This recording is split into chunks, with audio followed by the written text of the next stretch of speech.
Hey everybody, NW Order for Life here with One Piece Chapter 779 review. We start off with Zoro having a flashback of Mihawk training him, or rather talking to him, and telling him about the importance of haki. That haki, the armament haki coating on the sword, is the best way to prevent a sword from getting damaged. And a swordsman is his whole life is his blade, so you can never get them scratched. And he even forbids Zoro to drink alcohol until he becomes so proficient at using armor haki that the sword will never get a scratch. And Zoro is cleaning up, is looking at his blades, and he sees that his swords are not scratched at all, so, not even a blemish, nothing. So he's pretty happy about that. And then we got Admiral Fujitora checking to see if people are safe from the fallen debris from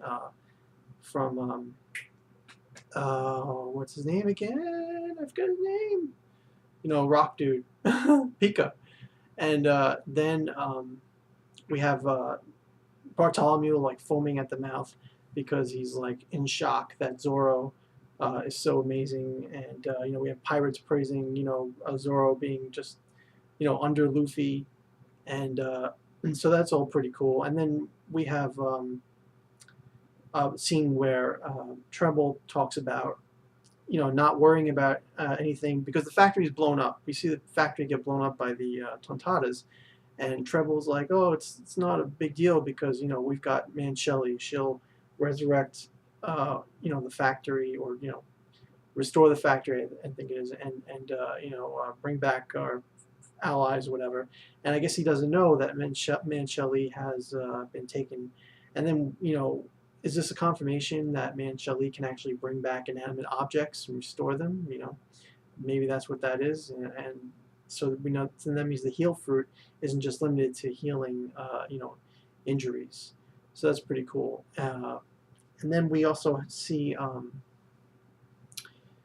that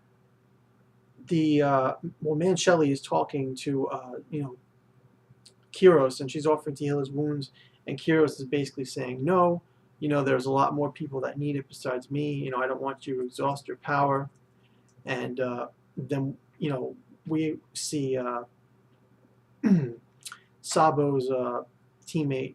I forget her name too. The girl who's karate in the Revolutionary Army, Coco, I think it is, and she is infiltrating, trying to send information to Sabo about what's going on, specifically with the insides of the Coliseum.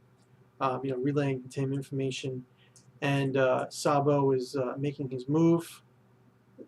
Usopp is just going crazy on Zoro, crying and stuff about how Zoro saved his life, and Violet has another vision that shows that another one of the fights is over, and that fight that's over is Bellamy versus Luffy. Bellamy has this fight with Luffy where he's springing around, punching him, hitting him, and Luffy's not really fighting back at all, and Luffy's trying to convince him, and Bellamy won't have it because Bellamy is stubborn and he refuses to, go back on his word, and he knows, in his head that Luffy is really his friend, but he's gonna die by his stupidity, essentially, and Luffy, just bites, bites it down and just decides, and just cracks, right in the face. He braces himself, downward smashes Bellamy while Bellamy is coming down from an angle, and that's it, knocks him out completely.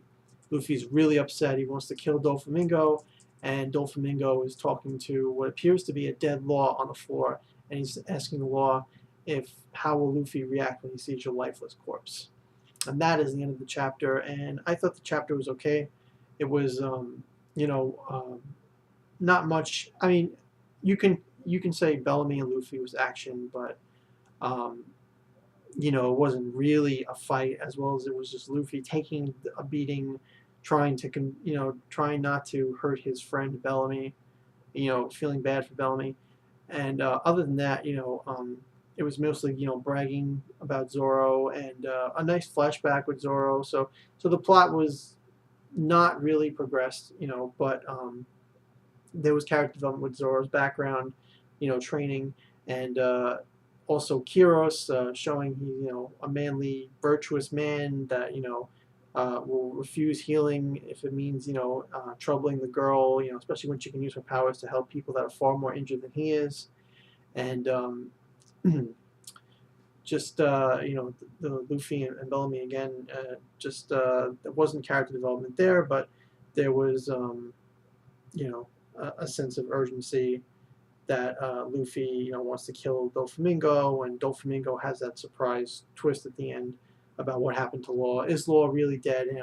How can Oda kill off Law? So based on all that, I would say that the chapter will get a 6 out of 10 for me. Wasn't too thrilled with it. Let me know what you guys think in the comments below.